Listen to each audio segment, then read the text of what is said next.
கொஞ்சம் வழி வருங்க. அலங்காரத்தை கண்டுகளிக்கும் பக்தர்கள் உடனடியாக வந்து பகவானை தரிசிக்குமாறு கேட்டுக்கொள்கிறோம். இன்னும் சற்று நேரத்தில் அன்ன அபிஷேகத்தின் அலங்காரமானது கழிக்கப்படுவதால் பகவானை நேரில் வந்து தரிசித்து கண்டுகளிக்க விருப்பமுள்ள பக்தர்கள் கண்டுகளிக்காத தரிசிக்காத பக்தர்கள் வந்து கண்டுகளிக்குமாறு கேட்டுக்கொள்கிறோம். ஓம் நமசிவாய. இந்த அன்னதானத்திற்கு உபயோகிக்கின்ற பக்தர்கள் இன்னொரு முறை ஆலயத்தின் சார்பாக நன்றிகளை தெரிவித்துக் கொள்கிறோம்.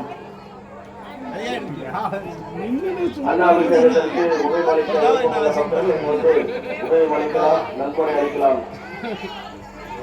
ஒவ்வொரு சிவ ஆலயத்திலும் உலகத்தில் உள்ள எல்லா சிவ ஆலயங்களிலும் இந்த அன்னாபிஷேகமானது இன்று சிறப்பாக உலகத்தில் நடைபெற்றுக் கொண்டுள்ளது.